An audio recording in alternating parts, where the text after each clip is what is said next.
And good morning, everybody. And I want to welcome you as we once again talk about the tefillah prayer as it appears, especially in our services, especially when one might come to a religious service today. What would you expect in the way how the service is structured? And our tefillah, our services, actually follow a formula that is fairly consistent. There are some adjustments on some holidays or special days, but the truth of the matter is, when you come to our services, especially most come on Shabbat services on Saturday morning, you're going to find the same structure each and every week.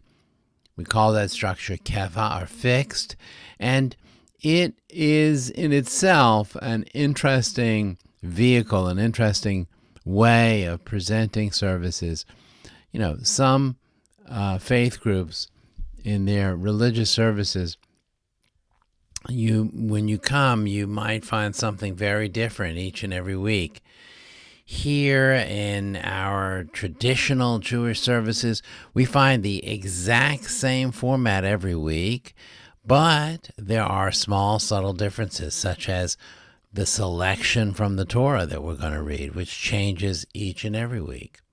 But let me just show you the structure of a typical service, and as we do every week, we're going to discuss this on Sunday morning at 11 o'clock, following this little video presentation.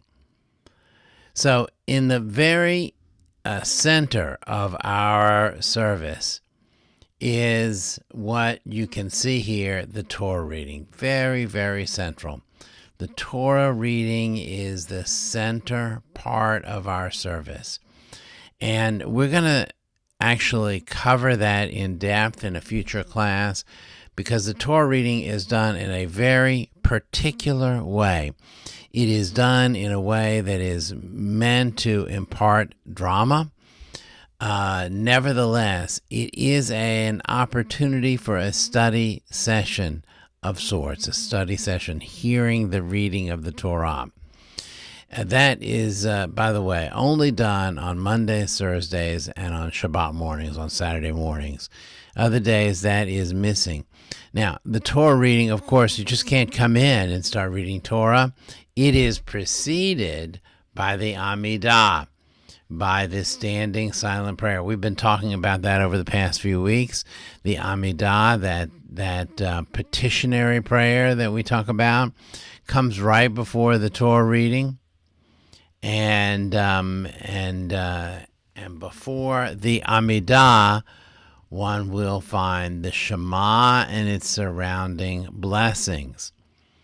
But again, the rabbis didn't feel one could just come in, do the Shema, Amidah, and Torah reading. We needed to build something around that, a sort of structure that would help us begin our morning and end our morning. And so there's a warm-up known as Pesukei Dezimra, and a conclusion, which is the last part of the service that comes after the Torah reading on Shabbat. That conclusion includes a Musaf service or another Amidah. But you see, if you look at this structure, you see that right in the center is the Torah reading. And this is consistent with the way we understand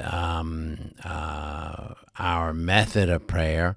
That is to say that even when one is studying and hearing the Torah read, we're still praying. We're not asking God for anything. We're listening to the Torah reading of the day, and that's part of our prayer. But it's preceded by the Shema and the Amidah, and the warm-up prayers, and then the conclusion prayers. You can see why perhaps the service takes so long if you have each of these layers, one on top of the other. And each of these sections themselves have been added to and have a structure to that is within each of these sections. Now let me just also add here that the names for you, and I excuse my handwriting here, but the names for you of the services that we have. Morning service we call shacharit. Afternoon service is mincha. And evening service is mariv, sometimes called arvit as well. It's actually the same word. On Shabbat, we add a service called Kabbalat Shabbat just before the evening service. We add Musaf just after the Torah reading, and we add Havdalah, which is a service that ends the Shabbat and comes in the Mariv service, or Arvit, or the evening service at the end of Shabbat. So we are going to talk about this at a little more length, but this is the general outline of what our services are like. Now, some people will say to me, well, I didn't make it for the warm-up service, or I didn't make it for the Shema. Well, that's okay. Whenever you come into the sanctuary, by the way, you are free to pray whatever is in your heart and wherever you are. You do not have to be on the same page as the entire congregation. And I know that sounds a little bit counterintuitive. If rabbi says to me, I'm on page 110, I have to be on 110. Well, no, not actually. I'm telling you what page that we're on, but you can start your service, if you like, with that warm-up or with the Shema. Common strategy for those who come late is to do the Shema to themselves, to do the Amidah to themselves, and then join the service wherever we are and whatever we're doing.